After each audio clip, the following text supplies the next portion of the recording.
अरे ऐसे सदन है ये, माननीय सदस्य प्लीज, आप इसी विषय पर बात करेंगे। हाँ,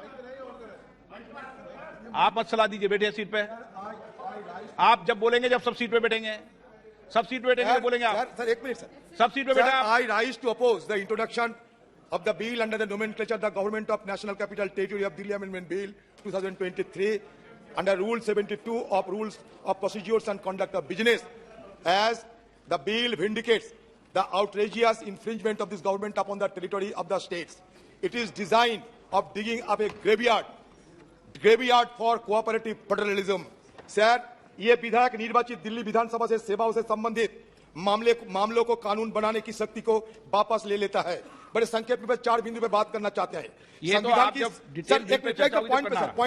संविधान की 7वीं अनुसूची के तहत सेवाएं राज्य का विषय है, इसलिए एनसीटी विधानसभा को एनसीटी की सेवाओं से संबंधित सभी विषय पर बिना किसी गतिरोध अड़चन के कानून पारित करने का अधिकार होना चाहिए था। इस प्रकार यह विधायक संविधान का स्पष्ट उल्लंघन है, क्योंकि अनुच्छेद 239 के स्पष्ट रूप से दिल्ली विधानसभा को राज्य और समवर्ती सूची में सूचीबद्ध मामले पर कानून बनाने की शक्ति प्रदान करता है। इससे संविधान की अपेक्षा करने और उच्चतम न्यायालय की अनदेखी करने में केंद्र सरकार की दृष्टिकोण को बारे में गंभीर प्रश्न उठता है। इस विधायक का उद्देश्य उच्चतम न्यायालय की फैसले से ज्यादा स्थापित दिल्ली सरकार के अधिकार और उसकी स्वतंत्रता को कम करने का है। उच्चतम न्यायालय के फैसले को बदलने की कोशिश कर और दिल्ली सरकार के मामले में हस्तक्षेप कर केंद्र सरकार संघवाद के सर, आई राइज टू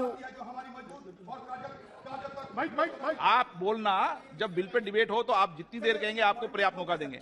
आप अभी विषय क्या है कि विधायी पावर है नहीं, ये विषय है ना, आप विद्वान है ना। हाँ बोले आप, हाँ बोलने का जब इच्छा तो भी नहीं बोलने का मौका मिलेगा। आपको पर्याप्त, ये क्या बात है सर? बोलेंगे सर। ये 4 संक्षिप्त 4 बिंदु पे सर, एक बिंदु आप पता नहीं, आप माइक चालू है आपका? नहीं, ये तो अभी चालू किया सर, दोबारा पढ़ना पड़ता है।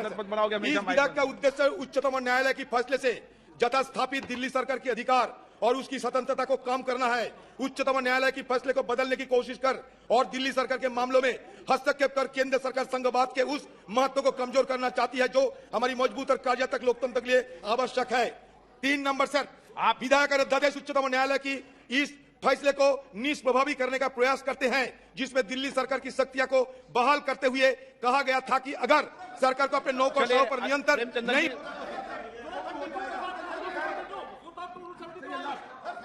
कॉम्पिटेंस के बारे में सिर्फ बोल सकते हैं सर, और कॉम्पिटेंस के बारे में नहीं बोलता है तो तुरंत कंसिडरेशन करने के लिए बोल दीजिए। हम मेरिट पर चर्चा करने के लिए हम तुरंत तैयार हैं। एन के प्रेमचंदन जी, यस, आपका विषय, आप तो इस विषय पर लास्ट सर, ये विधायक दिल्ली में उपराज्यपाल के अधिकार का विस्तार करता है। ये दिल्ली सरकार और संघ सरकार के बीच संबंधों को सरोकार में उपराज्यपाल के विवेकाधीन अधिकार का विस्तार करता है। प्रेमचंदन जी, उपराज्यपाल और मुख्यमंत्री। Thank you very much speaker sir. आप हमेशा सदन की नियम प्रक्रिया के तहत आप बोले। नहीं, माननीय आप नेता हैं, मैं पर्याप्त अवसर आपको पर्याप्त समय दूंगा जब बिल पर डिटेल चर्चा होगी, कोई दिक्कत नहीं। लेकिन सदन नियमों प्रक्रियाओं के तहत है, जिस विषय पर आप आपत्ति करना चाहते हैं उस विषय पर आपत्ति बोले, नियमों के तहत बोले। Sir, I vehemently oppose the Government of National Capital Territory of Delhi Amendment Bill 2023 on 3 grounds. आप तो नियम से बोलोगे ना? आप नियम से बोला है। रूल्स की बात बोलना। रूल्स के बाद बोला है sir. Rule 72(2) of the Rules of Procedure and Conduct of Business in Lok Sabha. I am questioning the legislative competence of the government in having the legislation of the bill number 1. Sir, it is against the principles of federalism which is being envisaged by the Constitution of India. Sir, federalism is one of the basic features of Indian Constitution. An elected government in the state of Delhi, it is not having the administrative and legislative control over the bureaucrats means the government there is no meaning in having the government of Delhi. That is why I am saying that it is absolutely taking away the administrative and legislative control by the bureaucrats and the political leadership and the elected. Sir, please, second. क्या सुने आपकी? आप 72 के नियम में बोलो, व्यवस्था दे रहा हूं आपको।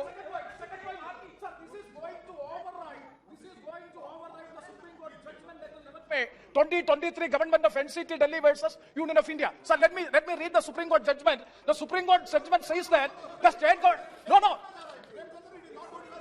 no, this is I am talking on the legislative competence. Prahlad Joshi ji, I am talking on the legislative. Sir, Rule 72 says, if a motion to leave the introduced bill is opposed, the Speaker, if thinks fit, after permitting the brief statement from the member who opposes the bill, the motion and the member who moved the motion may without further debate put to the motion, provided that where the motion is opposed on the ground that bill initiate the legislation outside the legislative competence of the House, the Speaker may permit the full discussion. Sir, it doesn't, Parliament is fully competent to pass this bill. If they want to talk on the merit, let them discuss when there is a consideration and passing, sir. Okay. Sir, the second point is, it is overriding the Supreme Court judgment dated 11 May 2023. The Supreme Court judgment is very clear. The Delhi state government is having absolute power, administrative as well as legislative supremacy is with the state government of Delhi. The intent of this bill is to override the Supreme Court. Sir, the third point. Sir, the third point. Please. Why you are having it? Sir, the third point. 239, Sir, 239, Clause 7 of Constitution of India. Sir, so far the last 30 years of Indian experience, so far the Clause 7, 239AA article of the Constitution has not been invoked. Here in the preamble, if you go to see, there are 2 pages of preamble. In preamble, sir, very valid point, sir. In preamble, nowhere it is stated that why Clause 7, 239AA is invoked is not being stated in the preamble. Preamble is incomplete. Therefore, I strongly oppose the bill in introducing. Speaker sir, मैं शुक्रगुजार हूं हमारे opposition leader का कि बगैर प्रधानमंत्री के house चलने दिया सर। इन्होंने बगैर प्रधानमंत्री के हाउस चलने दिया, इनका शुक्रिया अदा करता हूं sir.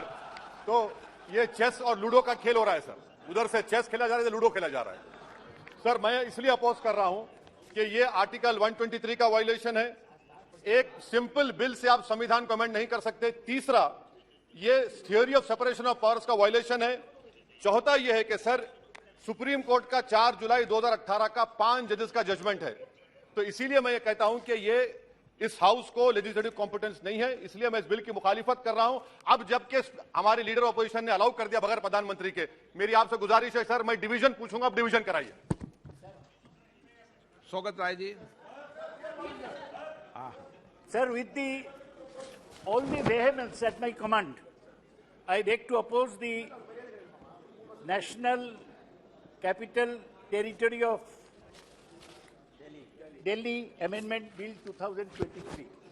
As has been mentioned before, that this bill is well outside the legislative competence of Parliament, because the Supreme Court, in a passed a judgment in CA number 2357 of 2017 on 11th May 2023 in the matter of government of NCT of Delhi versus Union of India.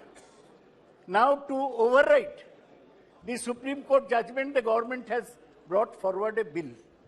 This is totally autocratic. It abrogates. Sir, हो जाएगा sir. Sir, अब प्रेमचंद्रन को 4 बार मौका दिया, मुझे भी 1-2 बार दीजिए। Sir, complete. Sir, I want to say that this is total abrogation of the legislative power of the Union Capital Territory of Delhi under Article 239A of the Constitution. कल आपको पर्याप्त मौका दूंगा, चलाओ सदन, पूरा सबको मौका देंगे। अध्यक्ष पूरा समय, कल आप सबको पूरा समय दूंगा। अध्यक्ष महोदय, ये बिल पूरी तरीके से गैर कानूनी है। कानूनन बात करो। ये पूरी तरीके से गैर कानूनी है। आपको भी पता है, पेज 772 ऑफ कॉलन सदर practice and procedure of parliament में। एक मिनट बैठिए। माननीय सदस्यगणों, मैं पुनः आपसे आग्रह करता हूं कि ये संसद है और संसद में बोलते समय हर शब्द का उच्चारण ठीक होना चाहिए। हमारे गौरव गोगोई जी उपनेता हैं, वो बोलते हैं आपको भी पता है। अगर मुझे पता होता तो मैं इस बिल को इंट्रोड्यूस ही नहीं करता। नो, मुझे पता होता तो मैं बिल को इंट्रोड्यूस कैसे करता। आप तो सीट पर आपत्ति पैदा कर रहे हैं कि मुझे पता है। मुझे पता होता तो मैं इंट्रोड्यूस कैसे मिलता। ये तो बहुत बड़ा विषय हो जाएगा। नो, इन शब्दों को वापस लो। ऐसे चलिए, चाहता हूं सर, मुझे संरक्षण की आपकी आपका आवश्यकता नहीं है। संरक्षण चाहता हूं नो, कि सर। आपके पीठ से एक निर्देश जाए कि ये जो बिल है सब्सटेंटिव पॉलिसी नहीं है, और ये जो कॉल एंड सगदर का जो लिखा है कि when a leave of house to the moving of a motion has been granted, no substantive motion on policy matter is to be brought before the house by the government till the motion of no confidence has been disposed of. Okay. Motion of disconfidence has not been disposed of. This is a substantive policy. It is illegal. Okay. It will be challenged, and this has no merit, sir. अब ruling दीजिए कि ये substantive. Shri Tharoor ji. Thank you, sir. I too would like to oppose the introduction under Rule 72 of the Rules of Procedure, and particularly on the issue of legislative competence. I have 4 brief points, sir. First, the bill violates the defining feature of a federal democracy, the division of power.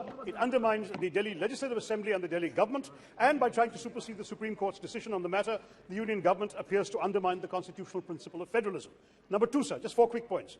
Sankshipt mein bol raha hu. Number 2, the bill infringes the principle of representative democracy, which is a basic feature of the Constitution. The legislators are accountable to the electorate. The electorate must have a say in who governs them. If the Delhi government is not able to control and hold to account the officers posted in its service, sir, the fact is that it's their responsibility. The legislature cannot be fulfilled.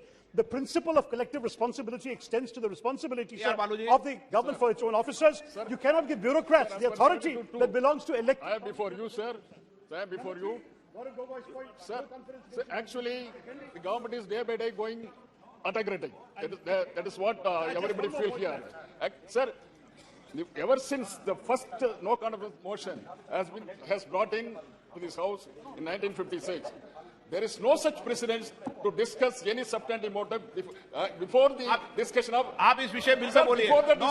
Before the discussion of no confidence motion taken. Pinaki Mishra ji. Moreover, it is very much against the judiciary, which the Supreme Court has already pronounced. Honorable Pinaki Mishra ji. Honorable Speaker, sir. Honorable Speaker, sir. There are some very, very erudite members of Parliament here who know the law well. I'm surprised that when legislative competence is being discussed under under Rule 72 proviso, that there is no advertence at all to the actual Supreme Court judgment or the order which the Supreme Court has passed, a speaking order of 7 pages the Supreme Court has passed in the writ petition filed by the State of Delhi against Union of India.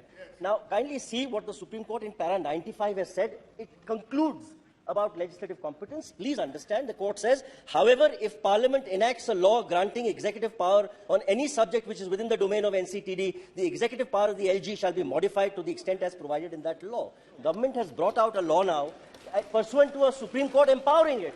So how can you challenge legislative competence? How do you challenge?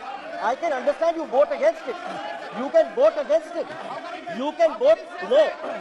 On a point of law. On a point of law, you cannot. On a point of law, you cannot challenge this. Legislative competence is there. Okay, माननीय गृह मंत्री जी।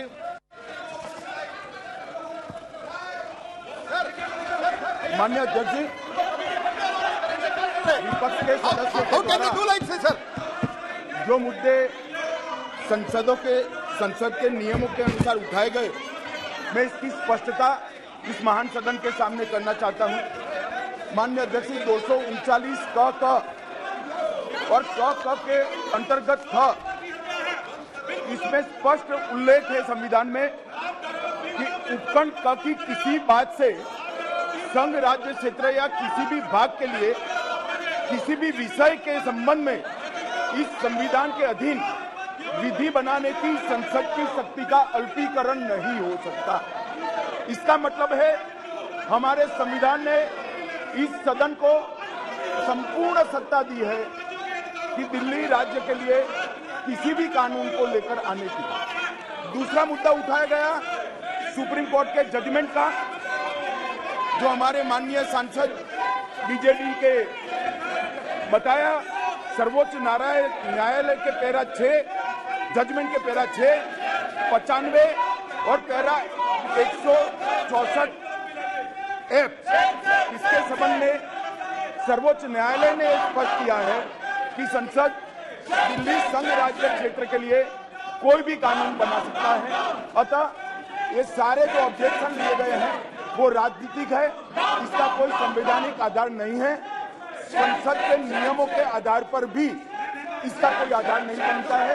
इसलिए इस bill को संसद के सामने पेश करने की अनुमति दी जाए। माननीय सदस्य, मैं आपको फिर कह रहा हूं, आपको पर्याप्त मौका दिया, आपका ये व्यवहार उचित नहीं है। मैं फिर बता रहा हूं आपको, देश पूरा देख रहा है, आप संसद के अंदर इस तरीके का व्यवहार करते हैं, ये उचित नहीं है। प्रश्न ये कि विधेयक को प्रस्तावित करने की अनुमति प्रदान की जाए। जो सदस्य इसके पक्ष में हाँ कहें, जो सदस्य विरोध में ना गए, मेरे विचार में निर्णय हाँ वालों के पक्ष में, हाँ वालों के पक्ष में। माननीय मंत्री जी विधेयक को प्रस्तावित करें। श्री नित्यानंद राय महोदय, मैं विधेयक प्रस्तावित करता हूं।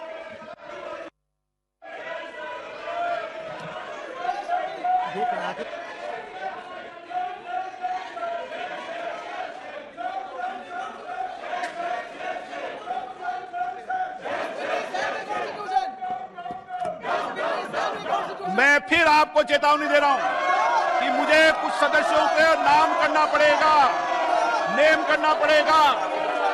मैं आपको फिर चेतावनी दे रहा हूं कि अब सदन की गरिमा और मर्यादा बनाए रखने के लिए मुझे सदन में कार्रवाई करनी पड़ेगी। सदन की कार्रवाई 3 बजे तक के लिए स्थगित की जाती है।